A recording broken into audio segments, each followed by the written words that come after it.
A BetterHelp ad. Therapy isn't just for times of major challenge. It's a valuable tool for anyone wanting to improve their well-being. It can help you develop healthy coping skills, set boundaries, and support personal growth. BetterHelp makes it easy to get matched online with a fully licensed therapist right from your phone. No commuting, no waiting rooms. And you can switch therapists at any time. Sign up at BetterHelp.com and get 10% off your first month. That's BetterHelp.com. I'm here on the job site with Dale, who's a framing contractor. Hey, good morning. Dale traded up to Geico Commercial Auto Insurance for all his business vehicles. We're here where he needs us most. Yep, they sure are. We make it easy for him to save on all his insurance needs, all in one place, with coverage that fits his business and bottom line.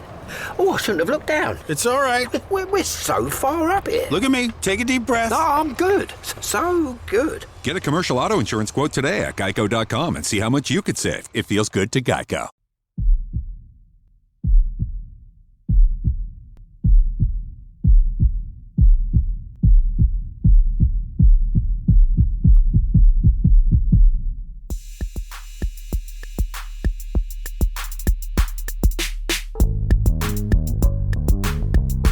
Hi, welcome to Crime Clueless. I'm your host, Jenna. Recently, I had the privilege of sitting down with a woman named Holly and talking about her mom's story, a woman named Brandy Dyson. Throughout this episode, the other voice you'll hear is Holly, who was kind enough to chat with me about her mom's story. Okay, so this is called Daughter of Mine. The daughter of mine is very, very fine. Her hair is blonde and full of shine. Her skin is soft and very fair. And when she grows up, everyone will stare. She is sweet as candy and as smart as can be. Just wait till she gets older and you will see. The men will praise her night and day. The women will admire her in every way. God has blessed me Christmas of '94. He gave me a daughter that I adore. Thank you, Jesus, for your gifts, the daughter of mine I have always wished. That poem was written by a woman named Brandy Renee Dyson for her daughter Holly. On November 5th, 2005, Brandy was found dead in the water behind the Lake Charles Civic Center in Louisiana. She was 32 years old, a mother of 3. She'd been strangled so violently that she had to be buried in a turtleneck sweater. A man was arrested, indicted, and jailed for her murder, and then the DNA came back, and it wasn't his. The charges were dropped, and for 20 years, nobody has been held accountable. This is the story of Brandy Dyson, the lady in the lake. Brandy was born in Kinder, Louisiana. She was one of several siblings, and by all accounts, she was the kind of person who would give everything she had to someone who needed it, even when she had almost nothing herself. She was a woman who struggled. She battled substance use disorder for most of her adult life. She had been diagnosed with mental health issues. She loved all of them fiercely, but she wasn't able to raise them. Holly was taken in by her father's parents in Odessa, Texas, when she was just 2 years old. She grew up more than 1,000 miles away from her mother's family in Louisiana. She didn't see Brandy very often, but the year before Brandy was killed, she made the trip to Texas to spend time with Holly. It was Christmas, and it was Holly's birthday, and for 1 week, they were together. I would love for anyone listening to get to know Brandy, not just as a case, but as a person and how amazing she was.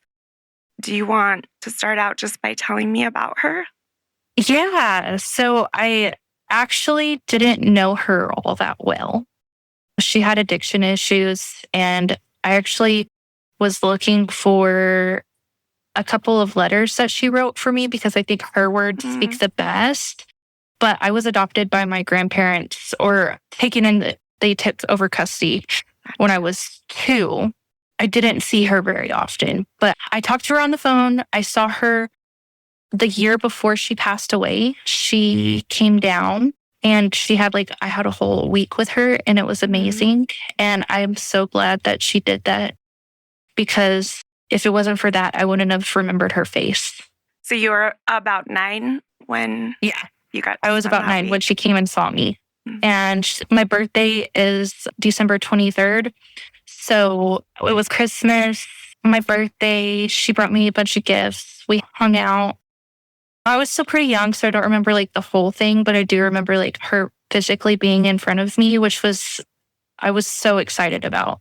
Yeah. One thing about my mom is I always knew that she loved me. Like there was never a doubt in my mind. I just knew that she couldn't be there with me. Mm-hmm. I think she dealt with a lot of guilt about giving my older brother up for adoption. And then when she had me, I was her second chance. She always said that it was her second chance, but she always had guilt that she wasn't able to raise me. Mm-hmm. So I think like her writing her thoughts down was a way in writing to me, because I have like tapes of her reading to me. I have a lot of letters that she wrote to me. That was her way of like getting that out. I love that. So I actually have another one. This was a letter that she wrote my grandma. And I actually found this my grandparents have both passed, and I was cleaning out their house and I found this letter. So it was really sweet. You didn't remember seeing it before that? No, I don't think she ever showed it to me because it was a letter from straight to my grandma. So yeah. It says, "Dear Anne, hi, how are you? I'm fine. I'm trying to stay clean and sober. I have messed up a couple of times, I admit, because this is a deadly disease. But I do have the willpower to stay sober. I'm in rehab right now. After this, I'm going to a long-term program, 12 to 8 months. I pray that I can do this. I tell myself all the time that I can, because in my addiction, I was always able to get whatever I wanted, no matter what. If I can do that, I can do anything. I just need to take some of that willpower and put it towards something positive or worthwhile. It is pretty hard, though. Can I ask you to do me a big favor? Can you send me some pictures of Holly? I lost all the ones that you sent when I was in prison, and I've been through a lot, but I have to tell myself it does get better. The pictures, I think, will help me with inspiration, just like they did when I was in prison. I remember looking at them and saying, I have to do something for myself. If not for me, I have to do it for her. Okay, I'm going to stop preaching. I want to thank you for everything you have done for me in the past. When me and Daniel were together, that's my dad. I am also sorry for all the damage that I have done, all the wrongs, to you and the rest of the family. Please forgive me. I hope in the future I will have good news to write to you. But for now, this will have to do. At least I'm not trying to harm myself with drugs and alcohol or anything. God bless you. Love, Brandy." That breaks my heart, but that's so sweet that she considered you her inspiration. Yeah, it breaks my heart too, but I can relate. Like me having a kid, he's my inspiration too. Holly is a mom herself now, and becoming a mother changed how she understood the choices that Brandy made. Giving your child to someone because you know you can't care for them, Holly doesn't call that weakness. She calls it the bravest decision a person can make. I was able to understand how much she loved me, like growing up, but like once I had my kid, I think that she's so amazing and so brave that she was able to give me to my grandparents. Like that must have been the hardest decision in the world. Oh, absolutely. And it's a selfless decision. I think she was pretty selfless. She definitely did the right thing by giving me to my grandparents. Mm-hmm. It was not perfect in any way, shape, or form, but I really had a good childhood thanks to them. I grew up in Odessa, Texas. So West Texas. All of my moms, that was my dad's mom that I grew up with. Most of my mom's family lives in Louisiana. Mm-hmm. And I don't have a great relationship with them just because of the distance. I didn't grow up seeing them. That's really the only reason. So a lot of everything that I've heard is from my Aunt Miranda. Mm-hmm. Is she your mom's sister? Yeah, that's my mom's sister. Holly wants to be clear about something.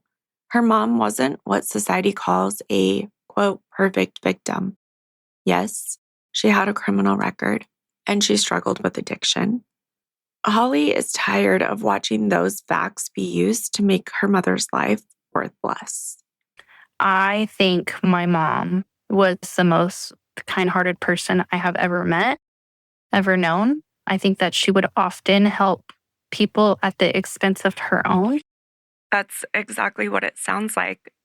Yeah. And that's kind of what I mean by like, she's not the perfect victim, right? Because our society wants this person who's like nicely wrapped up and they never did a bad thing in their life or they never did drugs and they had the white picket fence. And that was not my mom. You know, she had her mental health issues. She had struggled with substance use disorder. And I think that people with substance use disorder are so marginalized and they're often discounted by society. Can we talk about Brandy and maybe what you know about what life was like for her in those months prior? Yeah, so I don't know a whole lot. So my brother was 6 months old when she passed away. Oh, wow. He was so young. Yeah, he was really young. So she had got sober to have Nick and she was doing really good. She was living with my uncle and his wife and had the baby. I don't really know what happened after that. Maybe she wasn't doing so well. So she moved out and left the baby with my uncle Cookie and his wife. So I think maybe leaving another child behind will probably mess you up in the head. So she probably reverted back to the one thing that she knew to do, which was that's a coping skill for a lot of people, using drugs and alcohol. And I remember when she called me, I don't remember many phone calls with her, but I do remember this one. She told me that she was pregnant and I was going to have a baby brother or sister. I was so excited because I didn't have any siblings on her side and I always wanted a baby brother or sister. And I was just ecstatic. And she was too. We were so excited to have my brother Nick. On August 29th, 2005, Hurricane Katrina made landfall in Louisiana. It was a Category 3 storm that killed more than 1,800 people and caused over $100 billion in damage.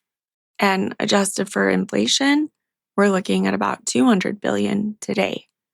80% of New Orleans went underwater. More than 1.2 million people were displaced, shelters were overflowing, and FEMA was overwhelmed. And then just 26 days later, while everything is still chaotic, bodies are still being recovered, it happened again. Hurricane Rita hit southwestern Louisiana on September 24th as a Category 3 storm, the fourth strongest storm in all of American history. With 115-mile-per-hour winds, it had been a Category 5 over the Gulf, one of the most intense Atlantic hurricanes ever recorded. More than 2 million people fled the coast. In Cameron Parish, where Brandy's family lived, the storm surge reached 18 feet. 95% of the buildings were destroyed or severely damaged. 95%. Floodwaters pushed up the river and swamped downtown Lake Charles under 6 feet of water, including the Civic Center where Brandy would eventually be staying. More than 1 million people across the state lost power. 350 coffins were ripped from cemeteries by the surge. Residents of southwestern Louisiana later called it Rita amnesia because the rest of the country had already moved on.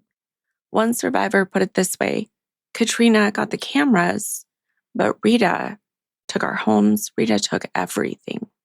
Law enforcement in New Orleans was occupied with search and rescue missions, leaving the city in a state of chaos.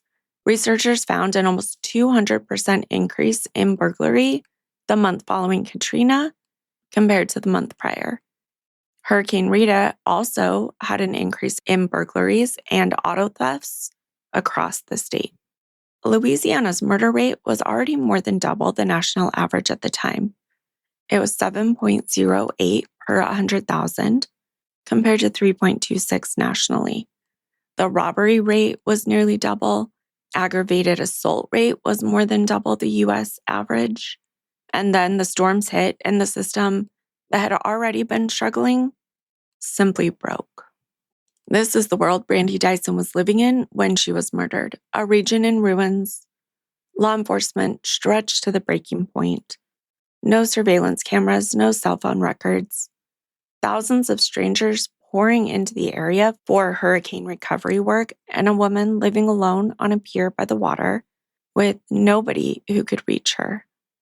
So she was doing good. She got her own apartment. Some friends of hers were displaced from a hurricane. She let them move in with her. The landlord found out about it and evicted her. So she had nowhere else to go. She stayed at the Lake Charles Civic Center and was arrested for public intoxication and kicked out of the Civic Center. And actually, that part is so important to the case because if she wasn't arrested for that, they wouldn't have been able to identify her. Right. I was wondering if that was the one and only way. And this was even before NamUs existed. So It would have been very difficult. Your family wasn't in the area at the time, right? Because they had been displaced as well. Yeah. So everybody was kind of like scattered around Arkansas, all over Louisiana. They all were doing their own thing because they were displaced. Most of my family lived in a little town called Cameron, Louisiana, which is right outside of Lake Charles. But Cameron was completely annihilated by the hurricane. And actually, when I got married in 2022, we went and saw my mom's gravesite for the first time since her funeral. And there's still remnants of it not being rebuilt. It still looks, they've done a lot of work to it. But I remember being in that town beforehand versus now, and it's just not the same. It'll never be the same. At the funeral, so this was right after Hurricane Rita, we couldn't find hotels anywhere in that area. We had to drive back to Galveston that day of the funeral to get a hotel room to stay in. Wow. And it was something that you would see in the newspaper. You would see numbers on the doors of the people who died, how many people died in that house. I remember seeing a double wide trailer upside down on the highway. I think if you haven't lived somewhere that is devastated by hurricanes, it's really hard to comprehend the amount of devastation. Yeah. And a lot of my family members continue to go back, which as somebody from Texas, I don't understand that, but that's their home, you know? Yeah. But some people didn't move back after that. Hurricane Rita, that's what displaced my mom, and then Hurricane Ike. So within a 3-year thing. And that has a lot, I really think that has a lot to do with this case. The police were not equipped to deal with this natural disaster on top of this murder. No, and especially, like you said, in a smaller town where they don't have the resources or the manpower to begin with. And then everything's upended. When friends who'd been displaced by the hurricanes needed somewhere to stay, Brandy took them in. Her landlord found out, though, and evicted her. Just like that, she was unhoused again. And that's how Brandy ended up at the Lake Charles Civic Center, which was operating as a Red Cross shelter. But she was caught drinking there, which was a violation of their rules, and they kicked her out. On October 27th, 2005, she was arrested for public intoxication and released. After she was kicked out of the Civic Center, Brandy set up a makeshift camp on a pier nearby, just steps from the lake. It was during that time she met a man named Jeremias Salazar. Now, Jeremias was a 35-year-old man from Levelland, Texas. Like many people in the area at the time, he appears to have been displaced or drawn there by hurricane recovery work. He and Brandy had some sort of relationship, though Holly says it wasn't anything serious. Brandy had never mentioned him to her family. My mom never told me about Jeremias. I don't think she knew. I don't think she told any of her family. It was just like some dude that she was getting drunk with or whatever. It was not serious. And that brings us to the night of November 4th. And what we know about that night comes from witness statements and what detectives later shared with the family. Brandy and Salazar went to Crystal's nightclub in downtown Lake Charles. At some point during the night, Salazar wanted to leave and Brandy didn't, so he left. And witnesses saw Brandy talking to another man at the bar. Some witnesses describe it as flirting. Holly's theory, based on what she'd been told by investigators, is that Brandy had a sexual encounter with this unknown man after Salazar left, and that when Salazar found out about this, things turned violent. That theory would explain the piece of evidence that eventually blew the case apart. The DNA recovered from Brandy's body didn't match Salazar. It belonged to someone else, someone who has never been publicly identified. This episode is brought to you by Progressive Insurance. Do you ever think about switching insurance companies to see if you could save some cash? Progressive makes it easy. Just drop in some details about yourself and see if you're eligible to save money when you bundle your home and auto policies. The process only takes minutes, and it could mean hundreds more in your pocket. Visit Progressive.com after this episode to see if you could save. Progressive Casualty Insurance Company and Affiliates. Potential savings will vary. Not available in all states. So the night of November 4th, this is a story that I have been told. And this is all like speculation because nobody really knows what happened from my thoughts of it. So they went to a bar. He didn't want to stay at the bar, and she did. And so he left, and she was seen flirting with somebody. I think that it was a little bit more than flirting. I think intercourse happened, and I think Jeremias found out about it. And that would make sense because the DNA that was inside of her did not match Jeremias, and that's why he was let go of the grand jury. Between approximately 2 a.m., the last time anyone saw Brandy alive, and 11:55 a.m. on November 5th, Brandy Dyson was murdered. A jogger found her body the next morning floating in the lake behind the Civic Center. She was partially clothed. Detectives found a Halloween mask near her body, and it had just been 5 days since Halloween. It appears they're unsure if it was connected or not. Her purse was recovered nearby, but her driver's license was missing from it. It would later turn up at the Isle of Capri Casino in Westlake, which was more than 4 miles away across a bridge. And Brandy was on foot. Someone else had to have moved that ID. And then about her ID being found somewhere else. And I think that's just a really strange part of this story. Like, It is. How did it get there? exactly. Do you know how they found it there? Like, did someone turn it in? Or, I mean, how did that I believe, connection? I'm not 100%. I believe somebody turned it in. I'm just not sure that was like one of the tidbits that my Aunt Miranda told me. And I was like, that is weird, bro. Yeah. Well, I just think about like now, if your ID's turned in, if you're not calling all of these places to say, do you have it? Do you have it? Like, they don't seem to really reach out. And I would assume there wasn't like a phone number on her ID. So Yeah. I'm trying to figure out how it made its way to law enforcement even. Yeah, maybe this is speculation on my part. Maybe they saw it from the news and that was put there intentionally by somebody trying to lose their tracks. I don't know.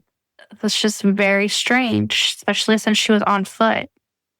Right, because it was several miles away from where she had been last seen. Yeah, yes. Do you know, they said her purse was found nearby. Do you know if her ID wasn't in it, how they knew that it was her purse?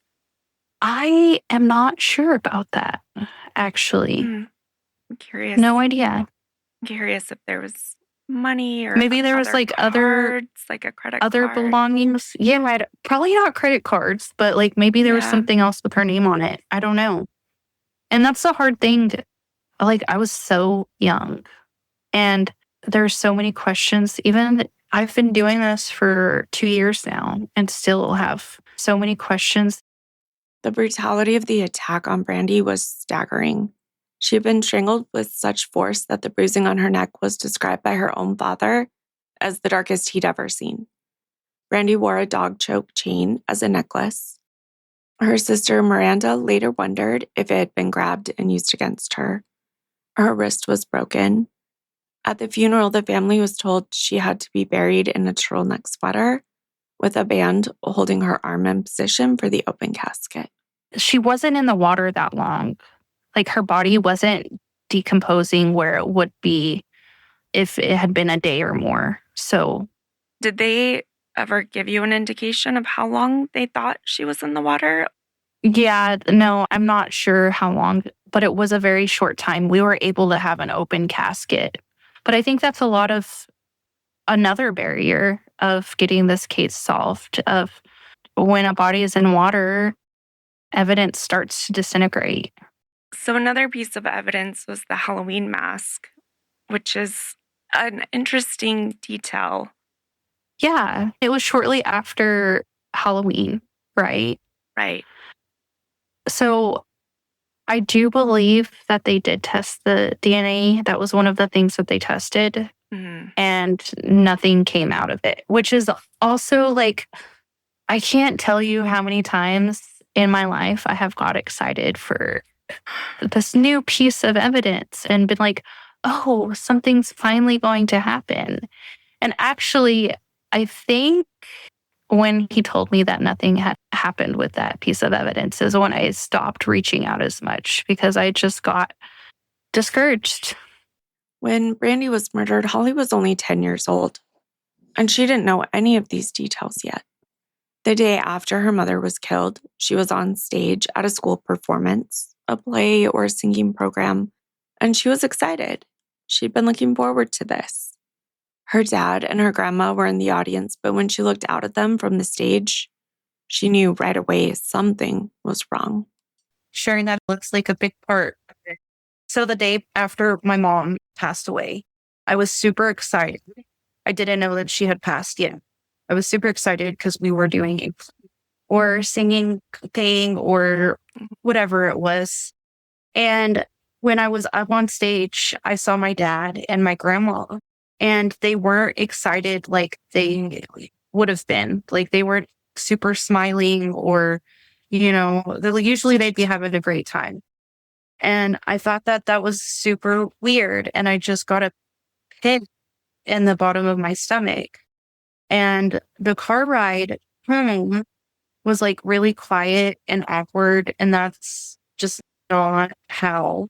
And so they sat me outside, and I was on my grandma's porch swing. And, they just told me that my mom had passed away.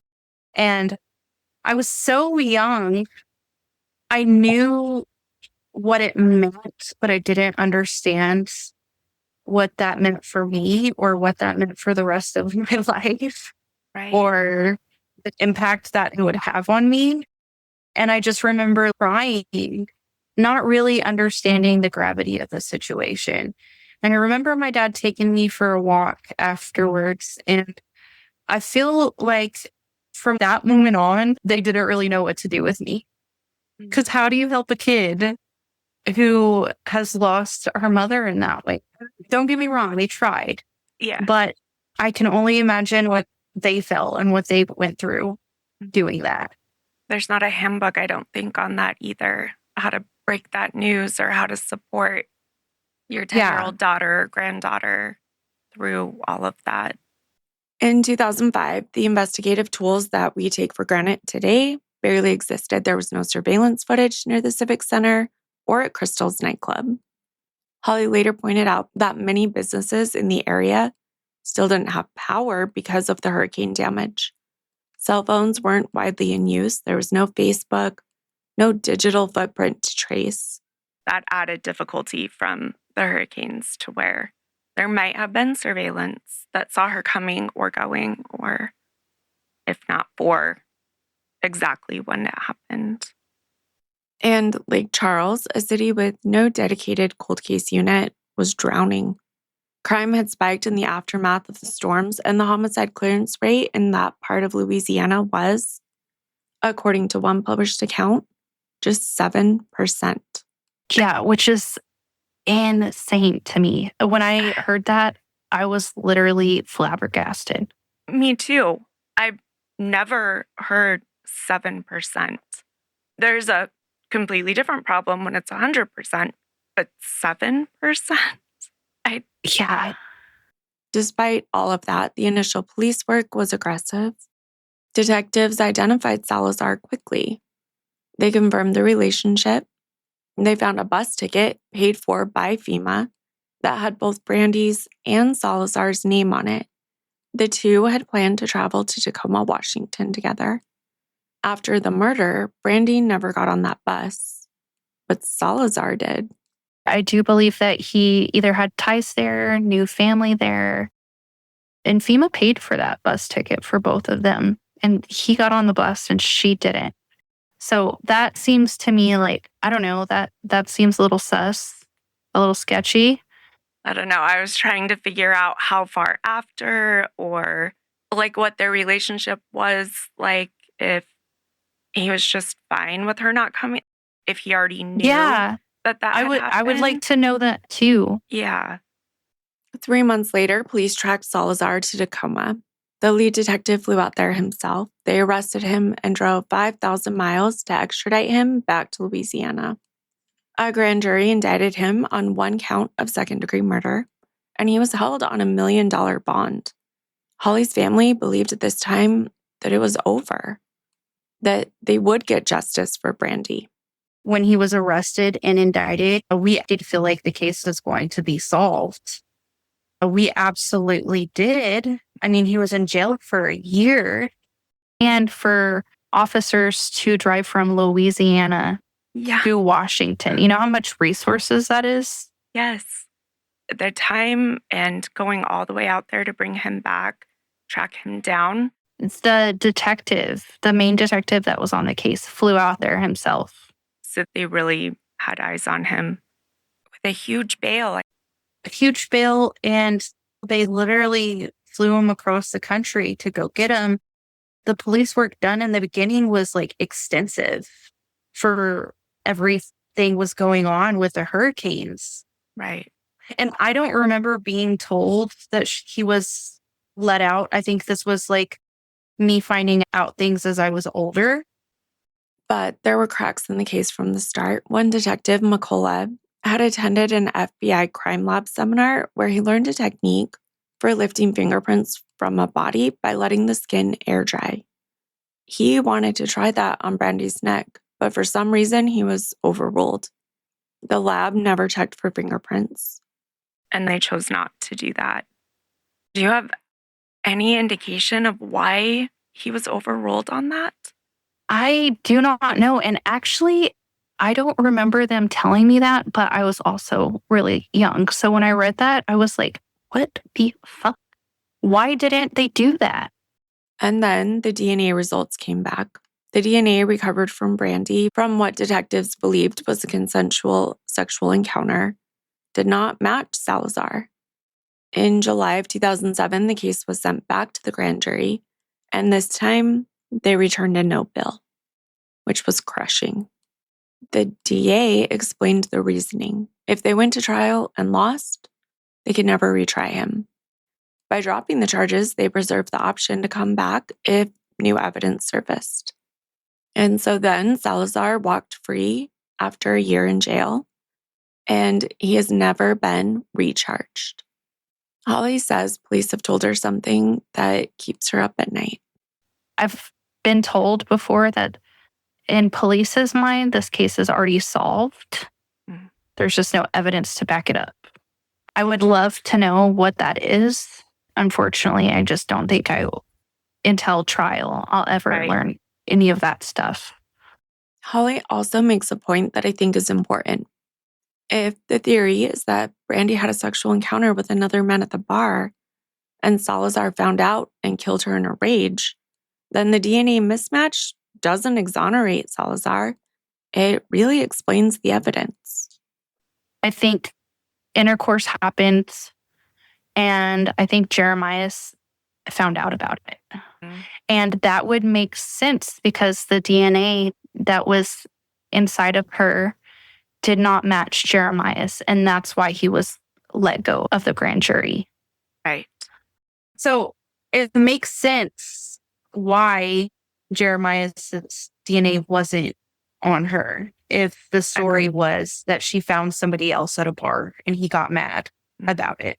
In other cases, I would be like, well, absolutely not. That's the DNA doesn't match. And I just don't think that I think you have to look at that to see the whole picture. Agreed. Absolutely. After his release, Salazar essentially disappeared.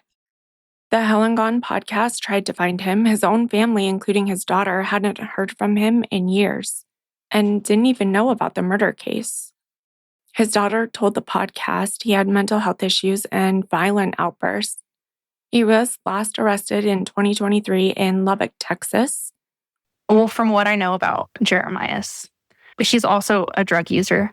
She was also a drug user. And I just don't see him not talking about this case to anybody in 20 years. So if anybody in the Lubbock, Texas area or Levelland, Texas area has heard anything, knows anything, because that's where he was last arrested in 2023 was in Lubbock, Texas, which is also crazy to me because Lubbock, Texas is 2 hours away from my whole town where I grew up. Wow. By the way. That's a small world until it isn't. Salazar walked free. The case went cold, and Holly Searcy, who was just 10 years old when her mother was murdered, would spend the next 2 decades carrying the weight of that loss. But Holly's story doesn't end here, not even close. In part 2, Holly tells me about losing her father to murder only 9 years after her mom was killed, about her battle with addiction and the day she decided to fight for justice for her mom. There's a lot more to come on the next episode of Crime Clueless. If you want to see the resources that we used to create this episode, you can visit our blog, which is on our website, crimeclueless.com, and it's also linked in the show notes. If you have any information about the murder of Brandy Dyson, please contact the Lake Charles Police Department and go follow Justice for Brandy Dyson on Facebook for updates on the case. And as always, refuse to be clueless, careless, or caught off guard. Not today, murderers. Bye, everybody.